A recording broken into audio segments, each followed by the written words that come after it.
Last time we looked at how Sarah died at the age of 127. هفته پیش دیدیم که چطوری سارا در سن 127 سالگی فوت کرد. And she was buried in the cave of Machpelah. و در غار مکفلیه دفن شد. And it was time for Abraham to find a new wife for Isaac as he was getting old. و زمان این بود که ابراهیم برای اسحاق یک همسر جدید، یک همسر به قول معروف اختیار کنه چون داشت سنش زیاد میشد. And really this was in fulfillment to God's promise that a great nation would come from him. و این یک جورایی تحقق وعده خدا بود که قرار بود که از طریق نسل ابراهیم نسلشون زیاد بشه. So he tells the senior or the chief servant in his household to swear that a wife would not be found amongst the Canaanites, but rather he sends him to his home country, asking him to find a wife for Isaac there. پس ابراهیم کاری که انجام میده اینه که اون خادمش رو، خادم ارشدش رو میفرسته به شهری که قبلا ناهور در اونجا بوده، در اونجا میفرسته تا یک همسری رو برای به قول معروف اسحاق پیدا کنه. You look at Genesis 24 verse 5. اگر به پیدایش باب 24 آیه 5 نگاه کنید. To this the servant asks Abraham a very important question. اینجا خادم یک سوال خیلی مهمی رو از ابراهیم میپرسه. He says, what if the woman is unwilling to come back with me to this land? Shall I take your son back to the country you came from? میپرسه که اون خادم از ابراهیم میپرسه شاید آن زن حاضر نباشه که با من به این سرزمین بیاد. آیا باید پسرت را به دیاری که از آن آمده ای ببرم؟ To that Abraham responds to him and says, if she is not willing, then the servant is released from his oath. Sorry, can you say again? So to this, Abraham responds and says that if the woman is not willing to come back with the land, then he should not take his son there, Isaac there, but the servant is released from his oath, his promise. پس جوابی که ابراهیم بهش میده اینه که تو حق نداری که پسرم رو به اونجا برگردونی و به قول معروف سوگند میخوره ابراهیم، اون خادم سوگند میخوره که این گفته ابراهیم رو انجام بده. Just so that we know exactly where Abraham was and where he was sending his servant, I want us to look at the map here. ما میدونیم که ابراهیم کجا بوده و از کجا اومده و میخوایم حالا باز به نقشه نگاه کنیم. We ended in 23:19 after Sarah died. It says Abraham afterward buried his wife Sarah in the cave of the field of Machpelah near Mamre, which is at Hebron in the land of Canaan. در پیدایش باب 23 آیه 19 بود که ما درسمون رو تموم کردیم که میگفتش که پس از این ابراهیم همسرش سارا را در غار زمین مکفلیه در نزدیکی ممری که همان هبرون است در زمین کنعان دفن کرد. So we know at this time he's living in Hebron. پس میدونیم که در این زمان داره در هبرون زندگی میکنه ابراهیم. And this is where the servant has to go now. Chapter 24, verse 10, the servant left, taking with him 10 of his master's camels loaded with all kinds of good things and from his master. He set out for Aram Naharaim and made his way to the town of Nahor. پس این جایی که قرار بود اون خادم بره توی باب 24 آیه 10 پیدایش میبینیم.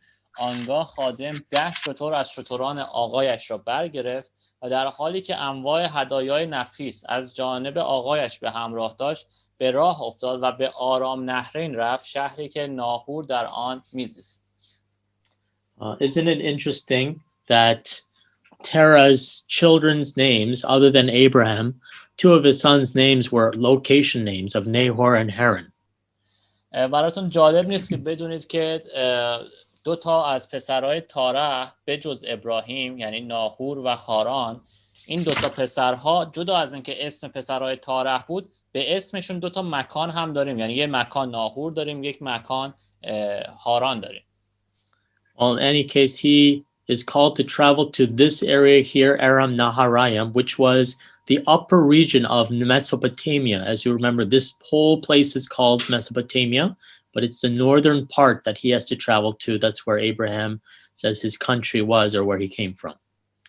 و می‌بینیم که در این قسمت که در به قول معروف به این منطقه آرام نهرین خونده میشد، قرار بود که این خادم به اون قسمت بره و جایی بودش که ابراهیم از اونجا اومده بود. I want to ask you, why does he send his chief servant? Why does he not allow Isaac to go himself? I mean, after all, it's Isaac searching for a wife. Shouldn't he be able to see who this woman is? Why does he send his servant and not Isaac? میخوام ازتون یک سوال بپرسم که چرا ابراهیم خادم خودش رو فرستاد که بره یک همسری برای اسحاق پیدا کنه؟ آیا این شکلی نبود که اسحاق خودش باید بره و ببینه که با چه کسی میخواد ازدواج کنه و چه کسی رو قرار بپسنده انتخاب کنه؟ بهتر نبود این شکلی؟ چرا این اتفاق افتاد؟ کسی فکری داره؟ خدا به ابراهیم گفته بود که دیگه بر نگردونه، اونجا رو باید ترک کنه و سرزمین جدیدی به خودش رو نسلش میده.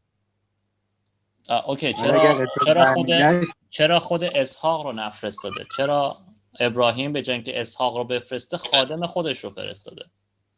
اگر اسحاق برمیگشت اونجا ممکن بود بر نگرده، همونجا پیش خانواده یا اون ربکا بمونه. این احتمالش بود. Because if Isaac himself went to Nahor, maybe Isaac would be remain there, and that was something that Abraham didn't want to. Yes, I agree. Either he would remain there, or maybe there was also the fear of losing his one and only son. And I'm thinking back to Genesis 43, when Jacob was afraid of sending Benjamin to Egypt when one of his brothers was put in prison there, and he wouldn't want to let his son go.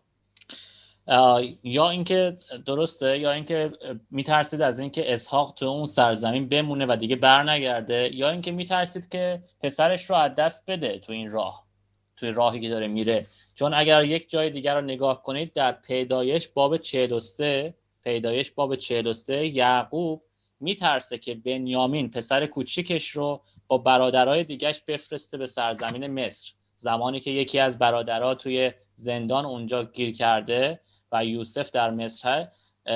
میترسه یعقوب که بنیامین رو باهاشون بفرسته و بنیامین رو پیش خودش نگه میداره.